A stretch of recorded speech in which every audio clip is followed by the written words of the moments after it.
Now, just a few weeks ago, Microsoft's first update of 2026 bricked thousands of PCs. We're talking black screens, boot failures, Outlook not wanting to open. Microsoft's official solution? Uninstall the update and wait for the next one. Microsoft started treating its users like data points instead of customers. Updates broke more than they fixed, and ads appeared in File Explorer.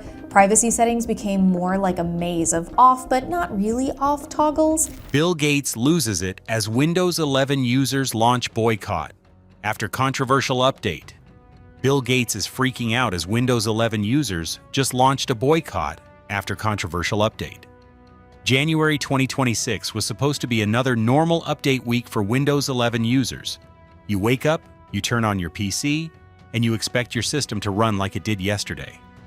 Instead, thousands of people around the world were staring at black screens, endless boot loops, and error messages that made no sense. What was called a routine security patch quickly turned into a global meltdown. Computers froze at 73%. SSDs vanished. Files became corrupted. Machines refused to start at all. Microsoft has basically been systematically exerting dominance over its users to the point that you question now if your machine is yours or if it is Microsoft and you're just paying for it. Within hours, forums were exploding. Discord servers were filled with screenshots of error codes and broken desktops. Offices opened in the morning and found their entire systems down. Email would not open. Remote access stopped working. The start menu disappeared. The taskbar froze. Hospitals could not access patient records. Banks saw ATMs go offline. Airlines struggled to manage check-ins. It felt like someone pulled the plug on the modern world. And the switch was labeled Windows 11. Also, try installing Windows 11 without a Microsoft account. You can't anymore. They killed almost all of the workarounds. October's update cut NVIDIA gaming performance in half. Your GPU didn't get worse, Windows made it worse. And here's the part that really makes you stop and think. Internal testing reportedly showed a 12% failure rate before this update went live. 12%. That means 1 out of every 8 machines crashed during testing, and yet the update was released anyway. So Bill Gates, where was the voice of reason? Where was the moment someone said, maybe breaking millions of computers is not worth the rush? Did nobody look at those numbers and think this might be a problem? You are not a Microsoft slave. You own your device. Take your freedom back. Dump Windows, otherwise it will own you. Microsoft has plans for you, and you will not like those plans. The damage was not small. Analysts estimated $14 billion in losses in just the first week. Startups missed deadlines. Surgeries were delayed. Businesses shut down for days. Small companies with 10 employees had no backup systems and no extra hardware. They depended on Windows working. When it failed, their income stopped. Investors pulled back. Clients lost trust. This was not a glitch in a game. This was real money, real stress, real consequences. But in recent years, with the advent of Windows 11, I have to say that Microsoft has truly gone crazy. Microsoft scrambled to fix it. Emergency patches were pushed out. Instructions were published telling users to boot from USB drives, open command prompt, type complex commands, and manually repair system files. Many regular users had no idea what those steps even meant. Helplines were flow-moded. Wait times stretched for hours and days. Imagine paying for a product and then needing a degree in computer science just to make it usable again after an update. That's the January 2026 update that broke everything, and it's not an outlier. It's just this month's entry in what was already a catastrophic 2025 for Windows updates. December of 2025. That update wouldn't install on brand new computers. Endless install loops. Factory resets didn't even fix it. And in the middle of all this, Bill Gates was reportedly pulled into emergency meetings. He has not run Microsoft for years, but when the crisis became too big, his name came back into the room. It makes you wonder how bad things must have looked inside the company. When you have to call the founder because an update broke the world, something has gone seriously wrong. How did it get to that point? How did quality control collapse this far? Microsoft has announced that the next major Windows 11 update, 26H1, is not for your PC. Even if you did upgrade to Windows 11 when they told you you had to, there was a little bit of attitude there, so no update for you. But the update disaster was not just about broken screens. It was the final spark in a long chain of frustration. Users had already been dealing with forced Microsoft accounts. You try to install Windows 11 and it demands an online account. The option to create a simple local account was removed. Workarounds were patched out.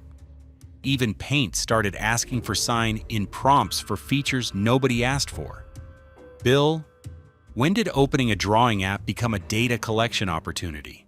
Microsoft's patch quality has completely collapsed. Windows Central called 2025 Windows 11's, quote, worst year yet. Non-stop bugs, broken updates, unwanted features, pushing users to the breaking point.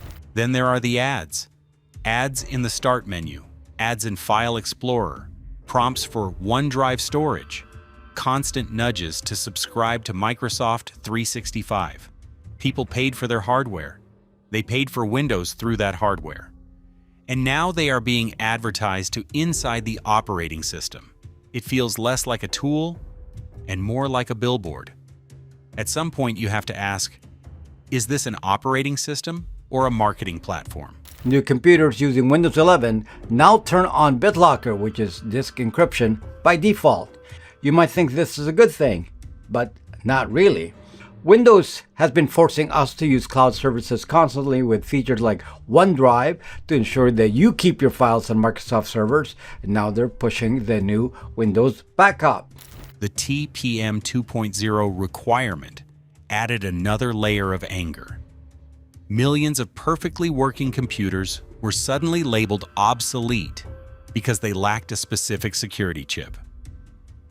Machines built in 2018 with strong processors and plenty of memory were blocked from upgrading. Users were told to buy new hardware. That looks less like security and more like forced replacement.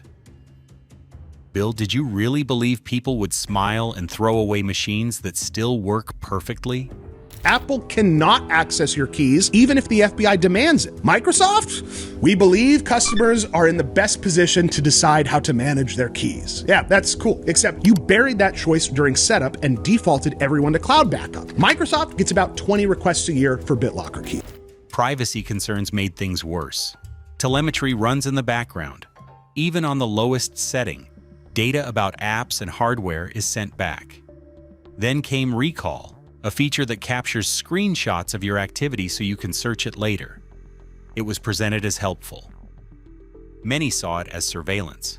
Security researchers found weaknesses in how the data was stored.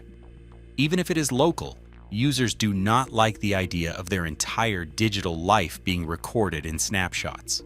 Again, to ensure that Microsoft keeps your documents. Or how about the Microsoft ID and the constant battle to ensure that you have a computer free from a privacy-invading identifier? Or how Microsoft keeps forcing updates that you cannot turn off? All of this created the perfect storm. The update broke machines. The account requirement felt forced. The ads felt disrespectful. The privacy tools felt invasive. So users began to act. Downgrades to Windows 10 increased even after support ended. People chose unsupported software over Windows 11. Linux market share doubled from around 3% to over 6% in a year. Mac enterprise sales jumped more than 60%. Chromebook business shipments rose by over 100%. Many of you who are users of Windows 10 are likely in panic since Windows 10 is about to be classified as end of life by Microsoft. End of life is today. IT departments reported serious regret. Surveys showed that 34% of IT professionals who deployed Windows 11 were considering downgrading. One law firm reported a 14% drop in productivity after upgrading. They rolled back the system and saw performance recover. Gamers complained about frame rate drops of up to 15%. Developers said their build systems failed after updates. When the tools you rely on stop working, loyalty disappears quickly. October of 2025. That update destroyed gaming performance on NVIDIA GPUs. Frame rates cut in half. NVIDIA had to release an emergency driver to fix what Microsoft broke. Users went from 30 FPS to 71 FPS after the fix. This is where brand loyalty started collapsing. Longtime users who defended Windows through Vista and Windows 8 began posting farewell messages. Net Promoter Scores reportedly dropped from positive territory to deeply negative. Developers expressed frustration in large surveys. Forums filled with anger instead of nostalgia. It takes decades to build trust. It can take a few years of bad decisions to destroy it. So now you have users launching boycotts. You have people turning off automatic updates. You have businesses testing Mac and Linux. You have startups rebuilding entire systems just to escape instability. And you have Bill Gates watching a brand he built become the subject of daily ridicule online. The question hanging in the air is simple. How did the company that defined personal computing end up fighting its own users? One update literally broke Windows Recovery. That's the tool designed to fix Windows, and it couldn't fix Windows. Now, the issue isn't that Windows needs security patches. The issue is that the patches are the problem. This feels like the end of an era. Windows once felt like home to millions. Now it feels like something users need to defend themselves from. When people start planning for failure instead of expecting reliability, the relationship changes forever. And that is the real crisis. Not just a broken update, but a broken bond between a company and the people who trusted it for decades. Now you, consumer tier, you're the QA team. Microsoft ships updates without knowing if they work. It seems like hundreds of millions of PCs get them simultaneously. Microsoft waits to see what breaks. Then they fix the fix, then fix that fix, and then 3 months later, maybe your PC works. Now let's talk about the part that really hurts Microsoft the most. It is not just broken updates. It is not just forced accounts. It is not even the AI experiments. It is the collapse of loyalty. For decades, Windows users were not just customers. They were defenders. They argued with Mac users. They built careers on Windows. They helped their parents fix Windows problems. They recommended Windows to friends. That loyalty was Microsoft's shield. And Windows 11 cracked it wide open. Microsoft collects more data from these activities than its users may realize. From a Windows recall that records everything you do on the computer to new telemetry that can potentially track your interactions over the internet. It gets even weirder because according to people who dug into it, Windows now tries to open Paint sometimes through the Microsoft Store app framework by default. When that fails to connect to their servers, that's when you can see login prompts. Recent internal surveys reportedly showed that 61% of longtime Windows users, people who have used it for more than 15 years, now actively dislike Microsoft as a company. Not mildly annoyed, not slightly frustrated, actively hostile. That is a dramatic shift. Net Promoter Scores that were once strongly positive have fallen deep into negative territory. That means more users are warning others away than recommending the brand. That is not a minor dip. That is a brand identity crisis. You can see it online every day. Long threads from people saying they used Windows since 1995 and finally switched.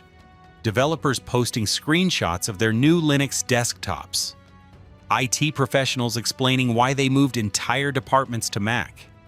Even journalists who covered Microsoft for decades are now publicly using other platforms. When the most loyal voices start walking away, that is not random noise.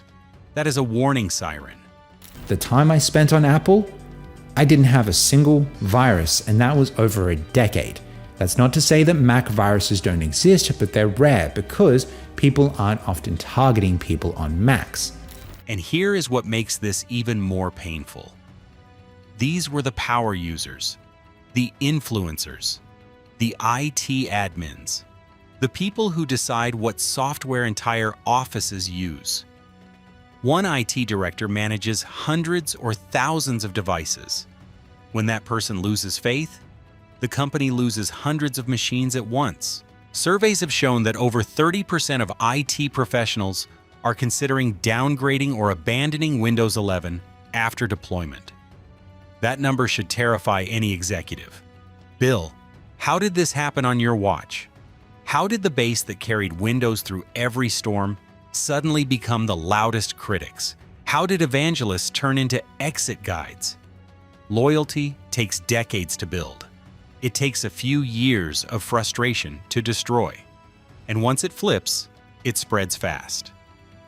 One former loyal user influences 5 others to leave. The network effect works in reverse.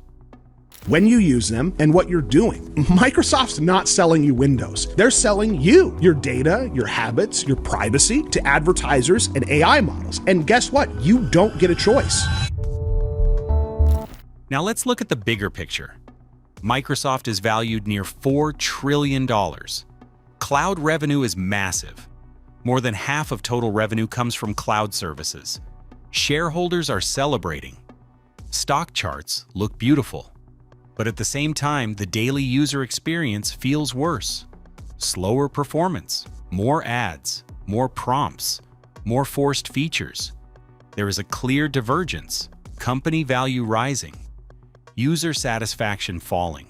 Under Satya Nadella, Microsoft pivoted to cloud and recurring revenue. Azure, Microsoft 365, enterprise licensing. That strategy worked for investors.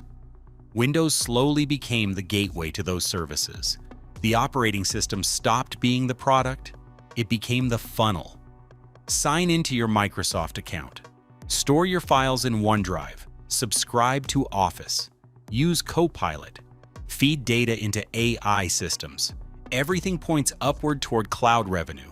And the second justification for Microsoft is to encourage more people to use Windows Copilot, which creates AI-capable computers. Again, a massive risk to privacy. From a business perspective, it makes sense. Enterprise contracts bring in billions. Home users bring far less. Complaints on social media do not threaten billion-dollar agreements. But here is the risk. Home users create culture. Developers create ecosystems. Gamers create momentum. When they turn against you, the cultural tide shifts, and culture eventually influences business decisions. Microsoft executives publicly admit reliability and performance need attention. But the AI push keeps accelerating. Copilot integrated everywhere. Agentic operating system language, screenshots and AI assistants watching your screen. Bill, was this really what people were asking for? Did users wake up one morning and demand that their operating system become an AI experiment? Or did they simply want stability and speed? Windows didn't die overnight. It faded slowly, one bad decision at a time.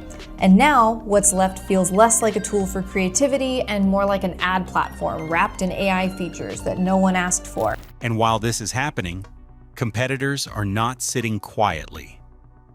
Apple runs ads about stability and smooth updates. Google promotes Chrome OS as simple and safe. Linux distributions see downloads increase sharply after each Windows controversy. Sales teams from rival companies call businesses that suffered during the update meltdown. They offer migration plans.